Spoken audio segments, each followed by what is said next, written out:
প্রিয় শিক্ষার্থীবৃন্দ, জাতীয় বিশ্ববিদ্যালয়ের অনলাইন ক্লাসে তোমাদের সবাইকে স্বাগত জানাচ্ছি। ব্যবস্থাপনা বিভাগে চতুর্থ বর্ষের ইন্ডাস্ট্রিয়াল রিলেশনস বিষয়ের আজকের 12 নম্বর এই লেকচারে তোমাদেরকে আবারও আমি স্বাগত জানাচ্ছি। আজকের আমাদের যে বিষয় টপিক আলোচনার বিষয়বস্তু সেটি হচ্ছে ইন্ডাস্ট্রিয়াল কনফ্লিক্ট বা শিল্পীয় দ্বন্দ্ব। প্রিয় শিক্ষার্থী, আমরা একেবারে 11টি ক্লাসের পরে আজকে 12তম ক্লাসে এসে উপস্থিত হয়েছি এবং এটি আমাদের আজকের শেষ ক্লাস। এই যেটা কনফ্লিক্ট, আমরা এই কনফ্লিক্ট সম্পর্কে আজকে জানবো। ইন্ডাস্ট্রিয়াল কনফ্লিক্ট এর আগেও আমরা জেনেছি কনফ্লিক্ট সম্পর্কে, আজকে আমরা আরো একটু ডিটেইলস জানবো।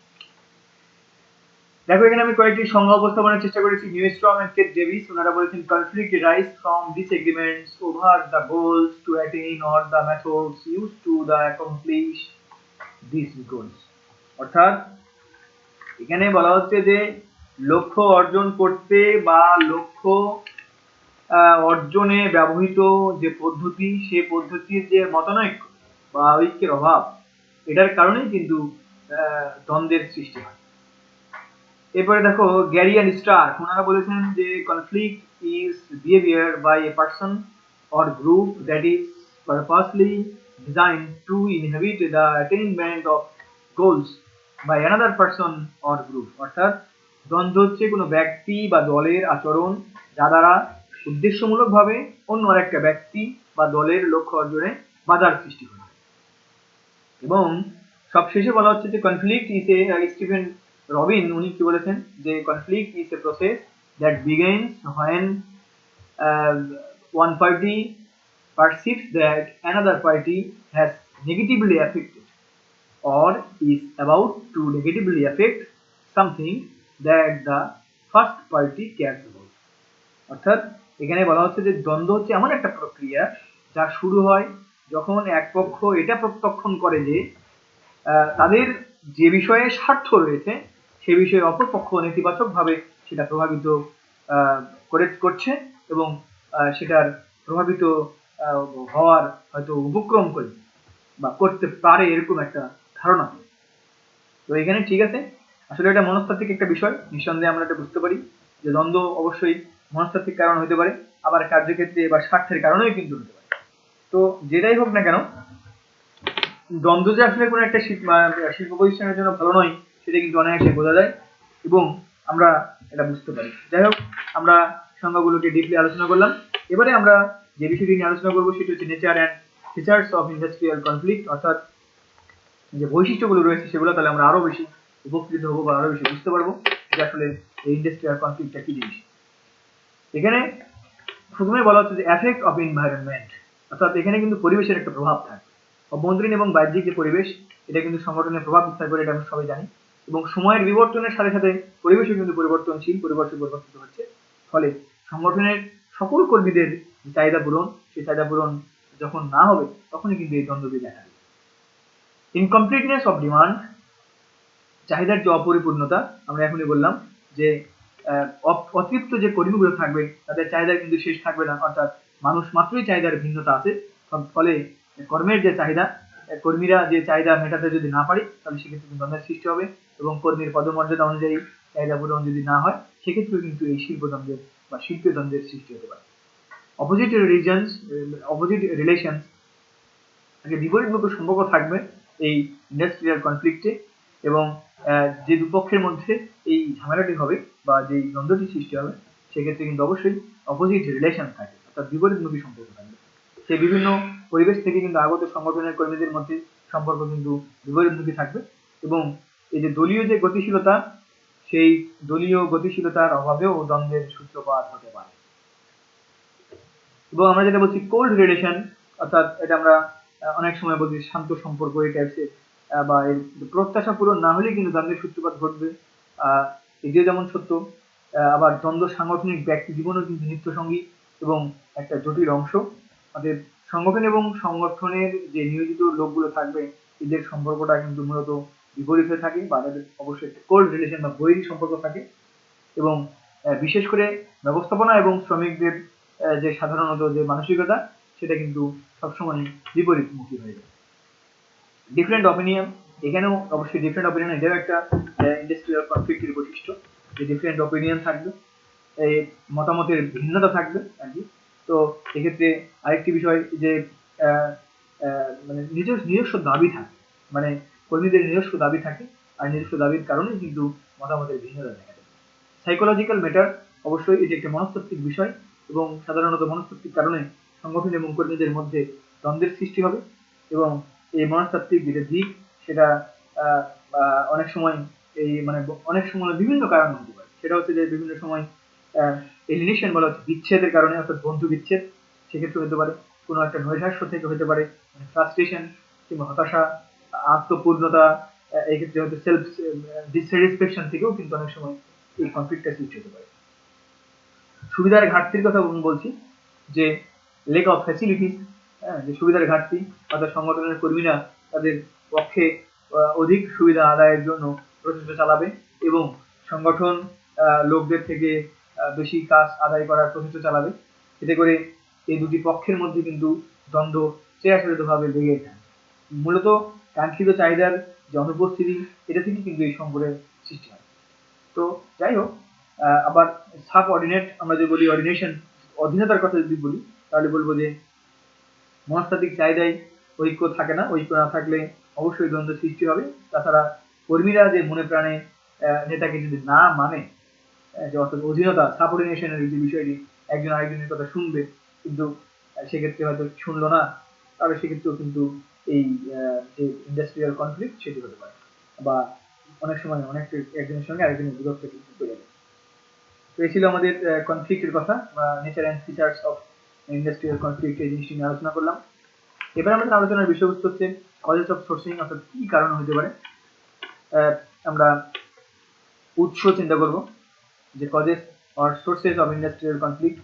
গোল ডিফারেন্স, আমরা এখানে দেখতে পাচ্ছি যে গোল ডিফারেন্স, অর্থাৎ যে লক্ষ্যের ভিন্নতা বলা হচ্ছে, হ্যাঁ, অর্থাৎ সাধারণত যে ব্যক্তি স্বার্থ বিসর্জন দিয়ে কিন্তু দলের লক্ষ্য অর্জনে সদস্যদের কাজ করতে হয়, এটা সবাই জানি আমরা, এটা ব্যবস্থাপনার একটা মূলনীতির অংশ। কিন্তু এক্ষেত্রে ব্যক্তির যে জৈবিক, মানসিক বা সামাজিক বা অর্থনৈতিক যে প্রেক্ষাপট, সেই প্রেক্ষাপটে কিন্তু সবার সমস্যা একই রকম হয় না, বা সবার লক্ষ্য এবং উদ্দেশ্য কিন্তু একই রকম হয় না। এদিক থেকে যে লক্ষ্যের উদ্দেশ্যের যে ভিন্নতা, এটির কারণেও কিন্তু ইন্ডাস্ট্রিয়াল যে কনফ্লিক্ট সেটি কিন্তু দেখা দিতে পারে। এবং আমরা বলি যে লিমিটেড রিসোর্স, অর্থাৎ যে বলা হচ্ছে যে প্রতিষ্ঠানের যে পর্যাপ্ত সম্পদ, সে পর্যাপ্ত সম্পদ থাকলে স্বাধীনভাবে কার্য সম্পাদন করা সম্ভব হয়, কিন্তু সম্পদের যখন সীমাবদ্ধতা থাকবে, তখন কিন্তু পারস্পরিক যে নির্ভরশীলতা সেটি কিন্তু বৃদ্ধি পায়। আর পারস্পরিক নির্ভরশীলতা বৃদ্ধি পেলে তখনই কিন্তু তাদের লক্ষ্যের মধ্যে পার্থক্য সুস্পষ্ট হয়ে ওঠে, এবং এতেই কিন্তু দ্বন্দ্বের সূত্রপাত করে। তো এই এটা হচ্ছে আমাদের সীমিত সম্পদের কথা বললাম। এবারে অর্গানাইজেশনাল কনফিউশনের কথা বলছি, যে অর্গানাইজেশনাল বিভ্রান্তি, অর্থাৎ কর্মীরা অনেক সময় স্বাভাবিকভাবে একে অপরের সহযোগী অবশ্যই, কিন্তু কোন একটা শিল্প কারখানায় কর্মীর দায়িত্ব কর্তব্য যদি সুনির্দিষ্টভাবে বন্টন করা না হয়, তাহলে কিন্তু তাদের দায়িত্ব এবং কর্তব্যের যে পরিধি এবং পরিমাণ, এটা সম্পর্কে কিন্তু কোনো সুস্পষ্ট ধারণা থাকবে না। ফলে কারো উপরে কাজের দায়িত্ব বেশি, এবং কারো উপরে কিন্তু কাজের দায়িত্বটা কম পড়বে, অর্থাৎ এখানে যে একটা সাংগঠনিক কনফিউশন তৈরি হবে, ফলে এ ধরনের দ্বন্দ্বের সৃষ্টি হয়ে থাকে। এবং ব্যক্তিত্বের সংঘাতের কথা যদি আমরা বিবেচনা করি, তাহলে বলবো যে সংগঠনে নিয়োজিত প্রত্যেকটা ব্যক্তির ব্যক্তিত্বে পার্থক্য দেখা যায়, এবং ব্যক্তির নিজস্ব যে চিন্তাভাবনা, যে বিশ্বাস, মনোভাবের সমন্বয়ে তার যে ব্যক্তিত্ব গড়ে উঠবে, এবং ব্যক্তিত্বের যে পার্থক্য সংঘাত সৃষ্টি হয়ে থাকে, এবং এরূপ সংঘাত হতেই কিন্তু সাংগঠনিক যে দ্বন্দ্ব, সেই দ্বন্দ্বের কিন্তু উদ্ভব ঘটে। অনেক সময় এই ঘটনা ঘটতে দেখা যায় যে ব্যক্তিত্বের সংঘাতের কারণেও কিন্তু ইন্ডাস্ট্রিয়াল কনফ্লিক্ট হয়ে থাকে।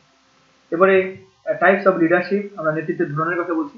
নেতৃত্বের অনেক ধরন রয়েছে, সেই নেতৃত্বের ধরনের উপরে কিন্তু এই ইন্ডাস্ট্রিয়াল কনফ্লিক্ট নির্ভর করে, এবং নেতা আসলে কতটুকু সফল, বা সে আসলে কি স্বৈরতান্ত্রিক না স্বৈরতান্ত্রিক নেতৃত্ব, অনেক সময় কিন্তু আমাদের এই কনফ্লিক্ট আরো বেশি বাড়ায়।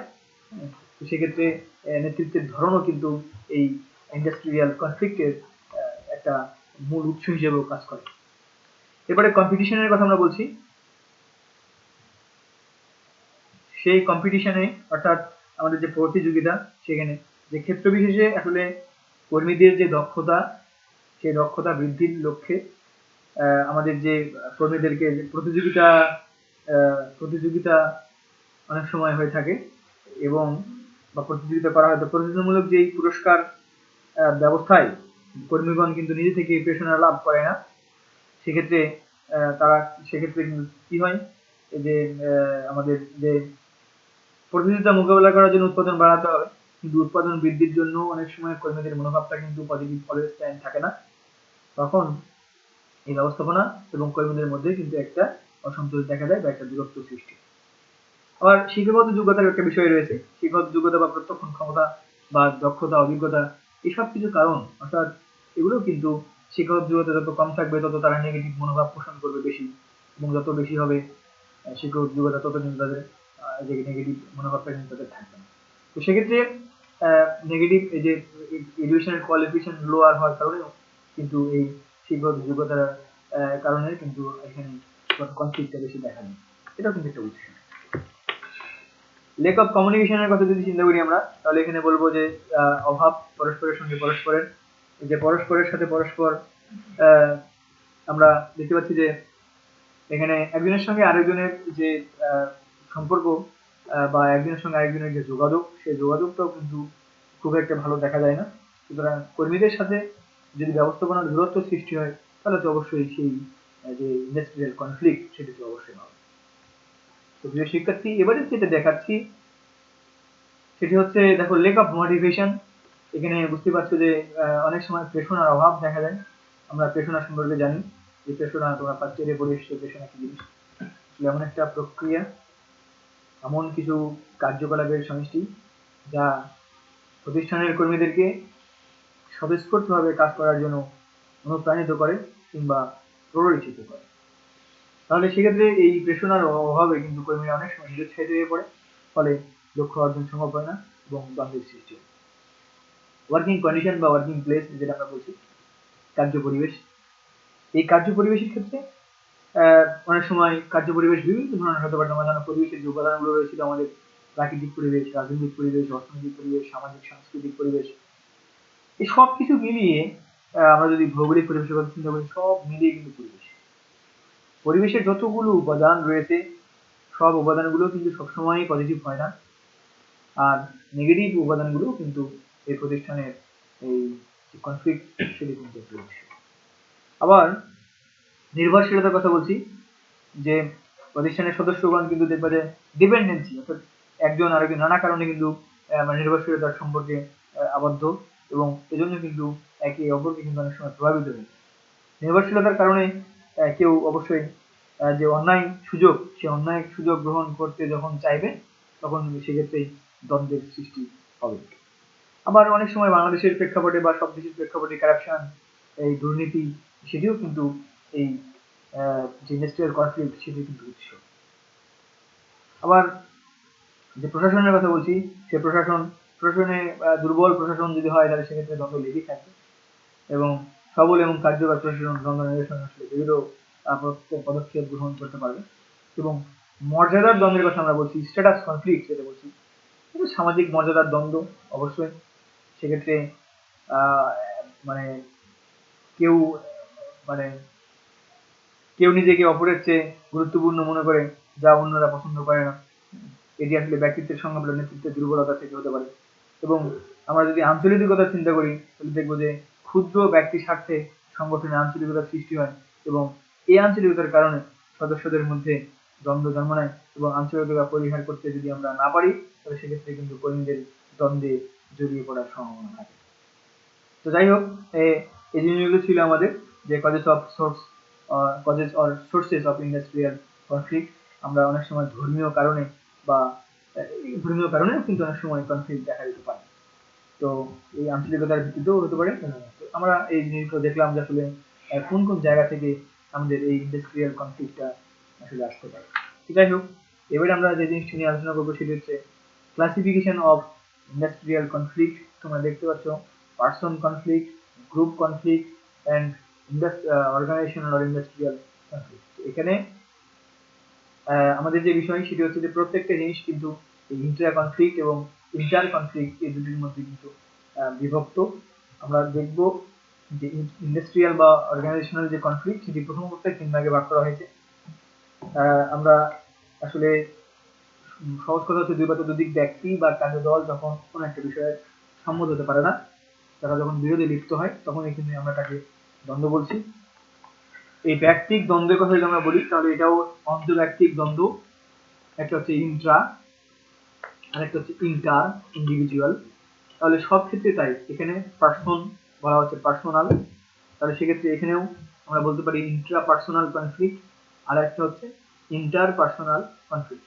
আবার গ্রুপ কনফ্লিক্টে যদি দুই ভাগে হয় তো সেক্ষেত্রে ইন্ট্রা গ্রুপ কনফ্লিক্ট আর একটা হচ্ছে ইন্টার গ্রুপ কনফ্লিক্ট। আবার অর্গানাইজেশনাল কনফ্লিক্ট যদি দুই ভাগে হয় তো সেক্ষেত্রে ইন্ট্রা অর্গানাইজেশনাল কনফ্লিক্ট আর একটা হচ্ছে ইন্টার অর্গানাইজেশনাল কনফ্লিক্ট। তো যাই হোক, একটা হচ্ছে অন্তব্যক্তিক আর একটা হচ্ছে আন্তব্যক্তিক, অর্থাৎ কখনো কখনো এমন একটা অবস্থার সৃষ্টি হয় যেখানে একজন ব্যক্তি কোনো বিষয়ে সিদ্ধান্ত গ্রহণের ব্যাপারে নিজের মনের সাথে একমত হতে পারে, নিজেই নিজের সাথে একমত হতে পারে। এই অবস্থায় বলা হচ্ছে দোটানার মধ্যে পড়ে গেছে বা সিদ্ধান্তহীনতায় ভুগছে, এরকম পরিস্থিতি হচ্ছে ইন্ট্রা কনফ্লিক্ট অর্থাৎ অন্তব্যক্তিক। আর আন্তব্যক্তিক যেটি ইন্টার ইন্ডিভিজুয়াল বলা হচ্ছে বা ইন্টার পার্সোনাল যেটা আমরা বলবো ইন্টার, যেটি সেটা হচ্ছে এরকম দুই বা ততোধিক ব্যক্তির মধ্যে যখন সংগঠিত যে দ্বন্দ্ব, এটাকে আমরা বলবো যে আন্তব্যক্তিক দ্বন্দ্ব। একটা হচ্ছে অন্তব্যক্তিক যেটা আমরা বললাম একটু আগে ইন্টার কনফ্লিক্ট, আর একটা হচ্ছে ইন্টার কনফ্লিক্ট অর্থাৎ আমরা বলছি আন্তব্যক্তিক দ্বন্দ্ব। আবার এই একইভাবে আমরা যখন গ্রুপে দেখবো তখন এখানেও কিন্তু এই গ্রুপ কনফ্লিক্ট অর্থাৎ ইন্ট্রা গ্রুপ কনফ্লিক্ট আমরা যখন বলবো যে একই দলভুক্ত কোনো দুজন সদস্য মধ্যে যখন কোনো একটা বিষয়ে দ্বন্দ্বের সূত্রপাত হবে তখন সেটাকে আমরা বলবো অন্তদলীয় দ্বন্দ্ব। আবার যখন ইন্টার হবে অর্থাৎ দুই বা ততোধিক দলের কোনো দুটা সদস্য বা যে কোনো দলের মধ্যে যখন দ্বন্দ্ব সৃষ্টি হবে তখন সেটিকে আমরা বলবো সেটা হলো আন্তদলীয় দ্বন্দ্ব বা ইন্টার গ্রুপ কনফ্লিক্ট। তো সাংগঠনিকের ক্ষেত্রেও একই রকম, অর্থাৎ আন্তঃসাংগঠনিক যেটি সেটি হচ্ছে সংগঠনের মধ্যে যখন যত ধরনের দ্বন্দ্ব দেখা দিবে তখন সেটাকে আমরা বলবো অন্তঃসাংগঠনিক দ্বন্দ্ব বা ইন্ট্রা অর্গানাইজেশনাল কনফ্লিক্ট। আর যখন দুই বা ততোধিক সংগঠন অথবা ব্যবসায়িক প্রতিষ্ঠান বা কোনো একটা সরকারি সংগঠন যেটাই হোক না কেন, দুই বা ততোধিক সংগঠনের মধ্যে যখন এই কনফ্লিক্ট হবে তখন আমরা সেটাকে বলবো আন্তঃসাংগঠনিক দ্বন্দ্ব কিংবা ইন্টার অর্গানাইজেশনাল কনফ্লিক্ট। এছাড়াও আমরা দেখতে পারবো যে এই যে দ্বন্দ্বের উৎস কিংবা ফলাফল বা বিচারের দ্বন্দ্বকে আবার বিভিন্নভাবে ভাগ করা যেতে পারে। যেমন কার্যগত দ্বন্দ্ব বলা যেতে পারে, যেমন টাস্ক কনফ্লিক্ট এরকম বলা যেতে পারে যে কাজের কোনো একটা বিষয় বা কাজের কোনো একটা লক্ষ্য সম্বন্ধে যখন বিভিন্ন ব্যক্তি বা বিভিন্ন দলের মধ্যে দ্বন্দ্ব সৃষ্টি হবে, কার্যগত দ্বন্দ্ব আমরা বলতে পারি। আবার প্রসেস কনফ্লিক্ট, যে কাজটি করার যে প্রক্রিয়াটা কি হবে এই প্রক্রিয়া নিয়ে যদি দ্বন্দ্ব দেখা যায় সেটিকে আমরা প্রসেস কনফ্লিক্ট বলতে পারি। আবার আন্তব্যক্তিক যে সম্পর্ক বা পদমর্যাদার যে সম্পর্ক সেটি নিয়ে যে যদি দ্বন্দ্ব হয় তাহলে সেটিকে আমরা বলতে পারি পদমর্যাদাগত দ্বন্দ্ব বা স্ট্যাটাস কনফ্লিক্ট বা রিলেশনশিপ কনফ্লিক্ট এটিও বলতে পারি।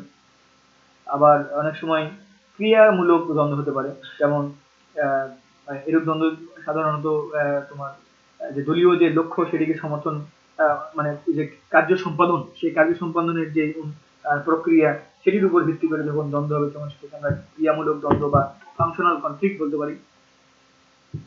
আবার এমন কিছু দ্বন্দ্ব আছে যেগুলো হয়তো কাজের মধ্যে না, কাজের বাইরে, সেগুলোকে আমরা আবার ডিসফাংশনাল কনফ্লিক্ট বলতে পারি বা যেটা অক্রিয়ামূলক। এরকম ভাবে বিভিন্ন ভাবে কাজের উপর ভিত্তি করে বা ফলাফলের উপর ভিত্তি করে ভাগ করা যেতে পারে। আবার দ্বন্দ্বের প্রকৃতি বিবেচনা করেও কিন্তু ভাগ করা যেতে পারে, যেমন আকর্ষণ বিকর্ষণ দ্বন্দ্ব আমরা বলছি যেটাকে, সেটি হতে পারে। আবার আকর্ষণ দ্বন্দ্ব হতে পারে। এরকম বিভিন্ন ভাবে ভাগ করা যেতে পারে। এগুলা তোমরা যদি তোমাদের যে কোনো একটা বই দেখো তাহলে কিন্তু তোমরা এই জিনিসগুলো বুঝতে পারবে। এবারে আমরা এইখান থেকে বের হয়ে আমরা এবারে একটু positive impact or effects of industrial conflict এটা নিয়ে আলোচনা করবো, যে হায়ার কনসেপ্ট। এখানে আসলে অবশ্যই নেতিবাচক, সবসময় ইন্ডাস্ট্রিয়াল কনফ্লিক্ট কিন্তু নেতিবাচক দিক মনে হয়, কিন্তু সবসময় যে নেতিবাচক হবে বা খারাপ কিছু বয়ে আনবে তাও নয়। আসলে বিভিন্ন সময় যখন সমঝোতায় পৌঁছানো যায় তখন কিন্তু এই কনফ্লিক্ট থেকে কিন্তু অনেক সময় ভালো কিছু জিনিস বয়ে আসতে পারে। তার মধ্যে যেমন আমরা বলতে পারি যে উন্নত ধারণা, কোনো একটা উন্নত ধারণা, অর্থাৎ কর্মীদের মধ্যে যদি দ্বন্দ্ব চলে, সেই সময় যদি প্রতিপক্ষের সাথে বিতর্কে জড়াইয়ে পড়লাম, এরপরে উভয় পক্ষ যুক্তি প্রদর্শন করলো এবং তারপরে দেখা গেল হয়তো দুই পক্ষের মধ্যে থেকে এক সমঝোতার ভিত্তিতে একটা ভালো কিছু কনসেপ্ট কিন্তু আসতে পারে। এটাও একটা পজিটিভ সাইড। এরপরে ক্রিয়েটিভ কোনো একটা মানসিকতা থাকতে পারে, অর্থাৎ বলছি যে ক্রিয়েটিভ অ্যাটিটিউড, যে সৃজনশীল কোনো একটা মনোভাব থাকতে পারে। সেই থেকে দ্বন্দ্ব কিন্তু অনেক সময় কর্মীদের মাঝে সৃজনশীলতার জন্ম দিতে পারে এবং দ্বন্দ্বে জড়িয়ে পড়লে দেখা যাবে যে একটা পক্ষ আর এক পক্ষের সমালোচনা থেকে বাঁচার জন্য কিন্তু অনেক সৃজনশীল অনেক কাজ করতে পারে এবং নিজেদেরকে কিন্তু আরেকটা পক্ষের থেকে কিন্তু অনেকটা এগিয়ে রাখার জন্য অনেক সৃজনশীল কাজ করতে বোঝায়। সেখান থেকে কিন্তু একটা ক্রিয়েটিভ অ্যাটিটিউড পাওয়া যেতে পারে। নিউ ভিউ এর কথা বলা হচ্ছে যে নতুন দৃষ্টিভঙ্গিটা ওটার মতোই কিছুটা ক্রিয়েটিভ অ্যাটিটিউডের মতো।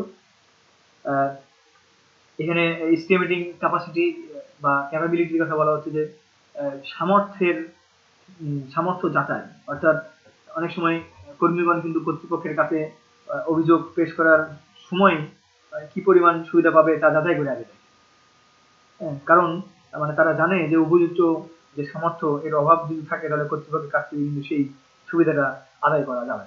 তাহলে এই যে ক্যাপাবিলিটি এস্টিমেটিং এর একটা প্রসেস, এটিও কিন্তু ওখান থেকে আসতে পারে। আবার ইনক্রিজ অফ গ্রুপ আইডেন্টিটি, এখানে দলের যে একাত্মতা বৃদ্ধি, অর্থাৎ একটা দল মানে তখন একটা দেখা যাবে যে দ্বন্দ্বের কারণে দুটো দল সৃষ্টি হলে তাদের মধ্যে প্রতিযোগিতা থাকবে এবং ফলশ্রুতিতে এই তাদের মধ্যকার যে মত পার্থক্য সেটা কিন্তু কমবে। মানে প্রত্যেকটা দলের যে সদস্য থাকবে এদের মধ্যকার কিন্তু মত পার্থক্য কমে যাবে, এদের মধ্যে কিন্তু কমিউনিকেশন বিল্ড আপ হবে। এই ফলশ্রুতিতে কিন্তু দেখা যাবে যে এখানকার যে কার্যক্ষমতা সেটিও কিন্তু বৃদ্ধি পাবে, সেটাও একটা ভালো বিষয়। আবার উদ্যমশীলতা বৃদ্ধি, ওই যে এটাও আমরা যেটা বলছি যে diligence power, increase of diligence power, সেক্ষেত্রে এখানে উৎপাদনশীলতা বৃদ্ধি পাবে, লক্ষ্য অর্জন করা সম্ভব হবে। তারপরে দেখো যে ফ্রেশ অ্যাম্প্লিফিকেশনের কথা বলা হচ্ছে, এখানে যে সুস্পষ্ট ব্যাখ্যা করা সম্ভব হবে, অর্থাৎ দ্বন্দ্বে জড়িত যে পক্ষগুলো থাকবে কি কারণে তারা অভিযোগ উত্থাপন করেছে সে সম্পর্কে তারা সুস্পষ্ট ব্যাখ্যা প্রদান করবে এবং ব্যবস্থাপনার কাছে সেটা পেশ করবে। এতে করে ব্যবস্থাপনা যে কর্মীদের প্রদত্ত ব্যাখ্যার আলোকে বিভিন্ন বিষয় সম্পর্কে ধারণা লাভ করবে এবং যাদের যেটা করণীয় সেই করণীয়টা কিন্তু তারা করতে পারবে। ফলশ্রুতিতে এখানে কিন্তু সমঝোতার যে যখন একটা সমঝোতার সিস্টেমে আসা হবে তখন এই সমঝোতাটা কিন্তু তারা ব্যবস্থাপনার পক্ষে অনেকটা সুবিধা হয় কথা বলা। আমাদের তারপরে যদি দেখি যে ফার্স্ট সলিউশনের কথা বলছি, আমরা দ্রুত সমাধান করা সম্ভব হবে, অর্থাৎ দ্বন্দ্বের সূত্রটা ধরেই তার সমাধানের জন্য কিন্তু প্রয়োজনীয় ব্যবস্থা সৃষ্টি করা মানে ব্যবস্থা গ্রহণ করতে হয় বা এবং সেক্ষেত্রে দ্বন্দ্ব দেখা দিলে কিন্তু এক পক্ষ দ্রুত সমাধানের চেষ্টা করে। এবং এরকম কিছু কিছু জিনিস যেমন প্রোটেক্টিং গ্রুপ ভ্যালু, অবশ্যই দলীয় যে মূল্যবোধ সেটি সংরক্ষণ করা সম্ভব।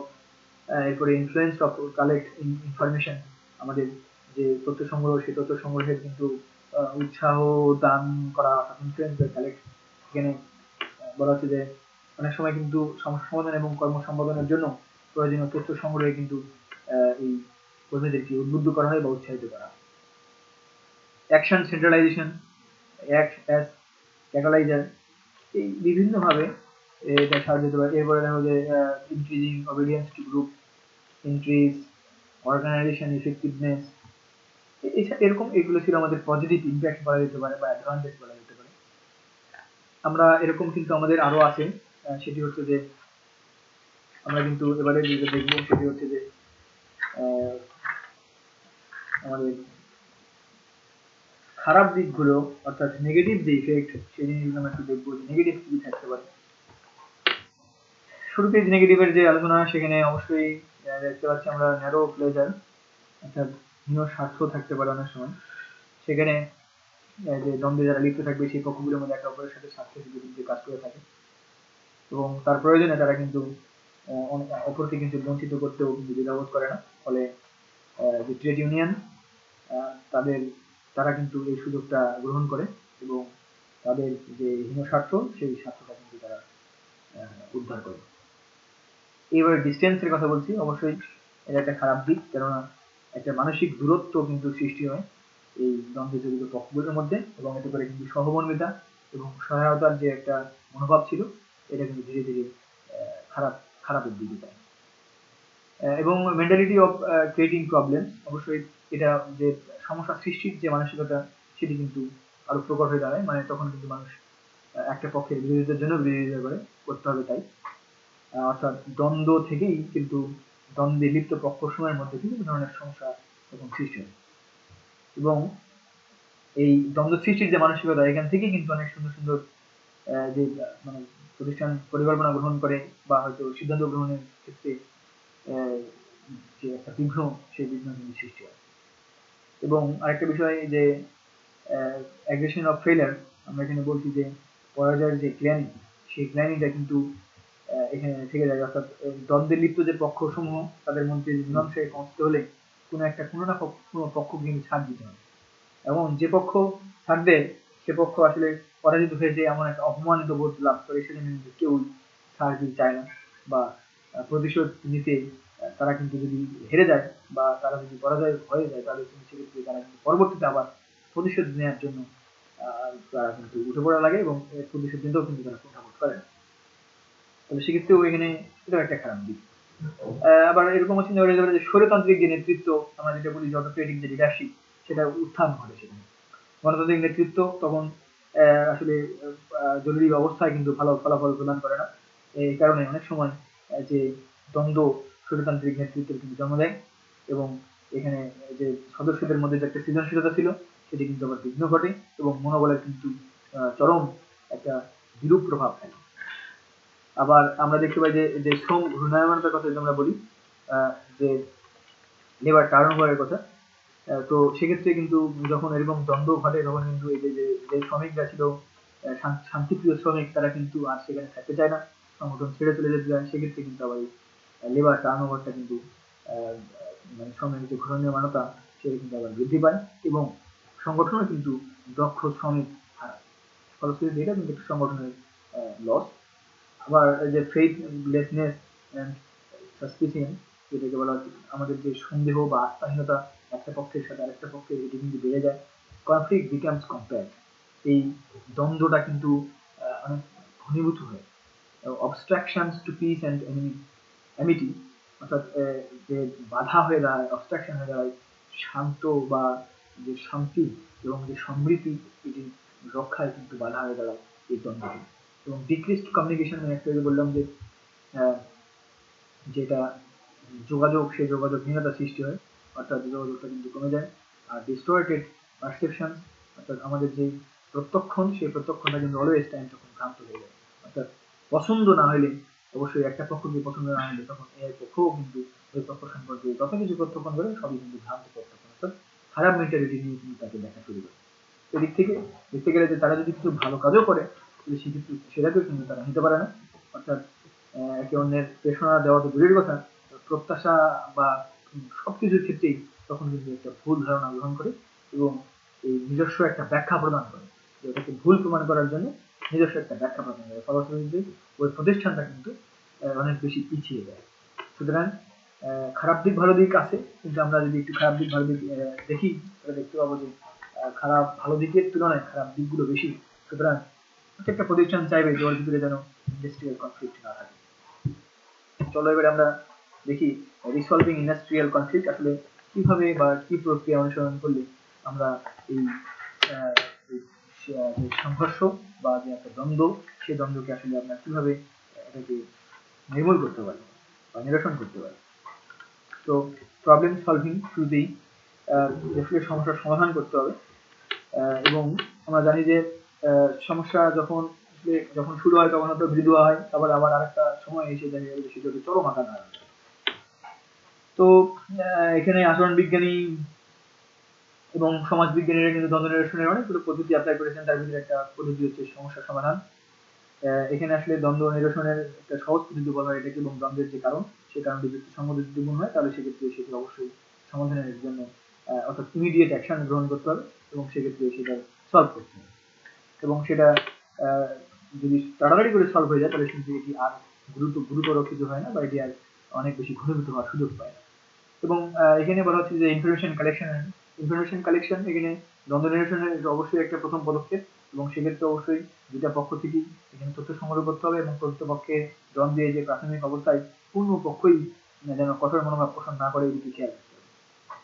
আবার ফাইন্ড আউট রিয়াল পিকচার, এখানে যে ঘটনার প্রকৃতি, সঠিক ঘটনার প্রকৃতি সেটি উদ্ঘাটন করতে হবে, এবং মানে এটা কোন বিশেষ ঘটনা বা পদ্ধতি বা লক্ষ্য, স্বার্থ বা কার স্বার্থে বা সবার মূল্যবোধ কেন্দ্রীভূত হয়েছে কিনা, বা মৌলিক কোনো সমস্যা চিহ্নিত করা গেছে কিনা, বা গেলে সেটা ব্যবস্থাপনাকে বা মৌলিক সমস্যা চিহ্নিত করার ক্ষেত্রে ব্যবস্থাপনার যাবতীয় পদক্ষেপ গ্রহণ করতে হবে এই পর্যায়ে। কনফ্লিক্ট হ্যান্ডলিং মুডস, এখানে এখানে বিষয়টা এরকম যে দ্বন্দ্ব দূর করা একেবারেই সম্ভব নয়, এরকম ক্ষেত্রে যথেষ্ট নিয়ন্ত্রণ অবশ্যই নিয়ন্ত্রণে রাখতে হবে, এবং দ্বন্দ্ব নিরসনের জন্য যে সকল পন্থা, এই পন্থাগুলো আসলে অ্যাপ্লাই করা যেতে পারে। যেমন এখানে আমরা একটু পরে যেমন অ্যাভয়েডিং এর কথা বলা হচ্ছে, যে এড়িয়ে যাওয়ার কথা বলা হচ্ছে, যে যদি এরকম হয় যে দ্বন্দ্বের কারণ অতি সামান্য এবং দ্বন্দ্বগুলো নিষ্পত্তিতে সুবিধার চেয়ে ক্ষতির সম্ভাবনা বেশি থাকবে, এবং শান্তিপূর্ণ পরিবেশ বজায় থাকলে বা বজায় রাখতে চাইলে দ্বন্দ্ব এড়িয়ে যাওয়াটা উত্তম হবে, সেক্ষেত্রে কিন্তু এড়িয়ে যাওয়ার নীতি বা অ্যাভয়েডিং টেন্ডেন্সি করা যেতে পারে। তো এক্ষেত্রে আবার অনেক সময় অ্যাকোমোডেটিং বলা হয়, তো সমানা সাধনের বিষয়ে যদিও আসে অ্যাকোমোডেটিং। এখানে আসলে এরকম চিন্তা করে দ্বন্দ্বের যে লিপ্ত পক্ষ অন্য পক্ষের সন্তুষ্টির লক্ষ্যে যদি সহযোগিতার মনোভাবকে সমন্বয়, মানে একজন আরেকজনকে অবশ্যই সময় সাধন করবে, কিন্তু কোনো পক্ষ নিজের ভুল বুঝতে পেরে যদি ব্যক্তির বা সমাজের ভাবমূর্তি প্রতিষ্ঠার জন্য বা ক্ষতির মাত্রা কমানোর জন্য এই পথ অনুসরণ করে, সেক্ষেত্রে কিন্তু আমরা এই সময় সাধনের প্রতিজ্ঞা পূরণ করতে পারি। অর্থাৎ এখানে যদি দেখা যায় যে কর্মীর ভুলভ্রান্তি থেকে শিক্ষা গ্রহণের বিষয়ে মানে সহযোগিতার জন্য, অর্থাৎ যদি তারা সহযোগিতার মানে ভুলভ্রান্তি থেকে যদি নিজে নিজে শিক্ষা গ্রহণ করতে পারে, তাহলে সেক্ষেত্রে কিন্তু জিনিসটা করা যেতে পারে। সমাজের ভাবমূর্তি রক্ষা এবং পুনঃপ্রতিষ্ঠা এবং সুনাম অক্ষুণ্ণ রাখার জন্য করা যেতে পারে। আবার অনেক সময় কিন্তু কম্প্রোমাইজ করা যেতে পারে, যে কম্প্রোমাইজের বিষয়, যে আপোষ করার বিষয়, অর্থাৎ যেখানে আসলে লক্ষ্য অর্জন গুরুত্বপূর্ণ বিষয় হয়ে দাঁড়াবে আপোষ করার ক্ষেত্রে, যে হয়তো এখন যেন এই ঘটনাটা না ঘটে, বা কম বেশি সবারই একটু দাবি পূরণ করা হলো, উভয় পক্ষের দিকে একটু নজর দেওয়া হলো, এরকম ঘটনার ক্ষেত্রে কম্প্রোমাইজ বা আপোষ করা যেতে পারে। আবার অনেক সময় ফোর্সিং করা যেতে পারে, মানে বল প্রয়োগ করা যেতে পারে। সেই বল প্রয়োগের ক্ষেত্রে যদি দেখা যায় যে একাধিক পক্ষের মধ্যে তীব্র প্রতিযোগিতা বা অনমনীয় একটা মনোভাব লক্ষ্য করা যাচ্ছে, বা আপোষ মীমাংসায় খুব একটা রাজি হবে না এরকম মনে করা যাচ্ছে, তাহলে কোনো পক্ষই যদি অপর পক্ষের সন্তুষ্টির জন্য বিন্দুমাত্র ত্যাগ স্বীকার করতে না চায় বা রাজি না হয়, তাহলে বিভিন্ন কারণে কিন্তু এই বল প্রয়োগ করতে বল প্রয়োগের যে পদ্ধতি, সেই পদ্ধতি আসলে কিন্তু অ্যাপ্লাই করা যেতে পারে। এটা হচ্ছে ফোর্সিং। তো এই ফোর্সিং এর ফলে আমরা দেখতে পাই যে কোলাবোরেটিং এর কথা বলা হচ্ছে, যে আহ, আমরা আহ, আমরা এখানে দেখতে পারি যে আসলে সমন্বিত যে প্রচেষ্টা গ্রহণ, সেই প্রচেষ্টা গ্রহণের ক্ষেত্রে যদি দেখা যায় উভয় পক্ষের যে সন্তুষ্ট অর্জন, সেই সন্তুষ্ট অর্জনের লক্ষ্যে আলাপ আলোচনা কিংবা এই যে মত বিনিময় ইত্যাদির মাধ্যমে দ্বন্দ্ব নিরসন করা যেতে পারে, এক্ষেত্রে সংগঠনকে কিন্তু গুরুত্বপূর্ণ মনে করা হবে। নিম্নলিখিত মানে তাহলে যদি দেখা যায় যে মতনৈক্য প্রতিষ্ঠা করতে যাচ্ছে বা পরিস্থিতি থেকে শিক্ষা গ্রহণ করতে যাচ্ছে, সেই সব ক্ষেত্রে। এইগুলো ছিল আমাদের এখানকার বিষয়বস্তু। আরেকটা বিষয় আমরা যদি দেখি যে কনসিকুয়েন্স অফ অর্গানাইজেশনাল বা কনফ্লিক্ট, আমরা দেখবো যে আসলে এখানে আসলে কি হতে পারে বা এটার ফলাফলটা কি হয়। আমরা এখানে ফলাফল দেখলে দেখতে পাবো রাইজ অফ লিডার, অবশ্যই একটা নেতার উদ্ভব হতে পারে। এরপরে যে কোহেশন ইনক্রিজ, অর্থাৎ সংহতি আরো বৃদ্ধি পেতে পারে। এরপরে আমরা দেখতে পারি যে ডিস্টরশন অফ পারসেপশন, এখানে প্রত্যক্ষণগুলো সবসময় বিকৃতি ঘটবে। এরপরে যে নেগেটিভ কনসেপ্ট, সেটি একটা নেতিবাচক যে ধারণা, সেটি আরো বাড়বে। এরপরে ডেভেলপমেন্ট অফ ব্লাইন্ড স্পট, অর্থাৎ যে অন্ধবিন্দুর যে বিকাশ, সেটি ঘটতে পারে। মানে চেঞ্জেস ইন লিডারশিপ, তাহলে এক্ষেত্রে এই যে নেতৃত্ব, সেই নেতৃত্বের কিন্তু পরিবর্তন হতে পারে। তো এই জিনিসগুলো হতে পারে যে কনসিকুয়েন্স অফ অর্গানাইজেশনাল কনফ্লিক্ট। আর এর এবারে আমরা যদি আরেকটু দেখি, তাহলে দেখবো যে আসলে যে কনফ্লিক্ট ইন কনটেক্সট, বাংলাদেশে যদি তুমি দেখো তাহলে কি দেখতে পাবে, conflict in context of Bangladesh, introduced conflict, প্ররোচিত দ্বন্দ্ব থাকতে পারে অনেক সময়, একজন আরেকজনকে প্ররোচিত করছে। এরপরে ইফেক্ট অফ রিলিজিয়নিজম, অর্থাৎ আমার যে আঞ্চলিক দ্বন্দ্বের প্রভাব, সেটি থাকতে পারে। তারপরে রাজনৈতিক প্রভাব থাকতে পারে, যেটা বলছে পলিটিক্যাল ইনফ্লুয়েন্স। কারেন্সি ইনফ্লেশন, মুদ্রাস্ফীতি থাকতে পারে। এরপরে পার্সোনালিটি ডিফারেন্স, ব্যক্তিত্বের পার্থক্য থাকতে পারে, এই কারণেও দ্বন্দ্ব ঘটে আমাদের বাংলাদেশে। এরপরে আমাদের যে মিস কনসেপশন, অর্থাৎ ভ্রান্ত যে প্রত্যক্ষণ, সেটির কারণেই কিন্তু হতে পারে। এবং আমাদের অধ্যাপক আবদুল্লাহ ওনার মতে আসলে 80% থেকে 90% শ্রমিকের ক্ষেত্রে দেখা গেছে যে আসলে এই ন্যায়সঙ্গত দাবি এবং এই ভ্রান্ত প্রত্যক্ষণের কারণে কিন্তু ঘটে। তো লো মেন্টালিটির কথা আমরা বলছিলাম।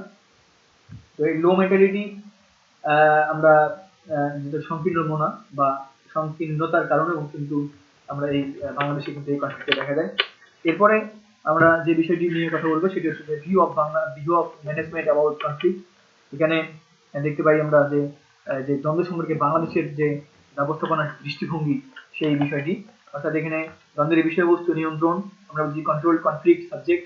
এরপরে changing the techniques of parties, অর্থাৎ পক্ষসমূহের কৌশল পরিবর্তন করতে হবে। এবং এখানে বলছে যে রিকনস্ট্রাকশন অফ পার্টিস ইন্টারেস্ট, অর্থাৎ পক্ষসমূহের যে স্বার্থ সেটা পুনর্গঠন করতে হবে। এবং চেঞ্জিং ডিপেন্ডেন্সি, অর্থাৎ আমাদের যে নির্ভরশীলতা সেই নির্ভরশীলতার পরিবর্তন করতে হবে। এবং সবশেষে মেথড অ্যান্ড পলিসির এক্সামাইন করতে হবে, অর্থাৎ এখানে যে নীতি এবং পদ্ধতি পরীক্ষা নিরীক্ষা সেই জিনিসগুলো এক্সামাইন করতে হবে। এটি ছিল আমাদের দ্বন্দ্ব সম্পর্কে আমাদের ম্যানেজমেন্টের যে দৃষ্টিভঙ্গি সেটি। তো ঠিক আছে প্রিয় শিক্ষার্থী, তোমরা সবাই ভালো থাকবে এবং আজকের এই 12তম লেকচার থেকে আমি বিদায় নিচ্ছি। তোমাদের আজকের এই লেকচারটি উপভোগ করার জন্য তোমাদের সবাইকে ধন্যবাদ।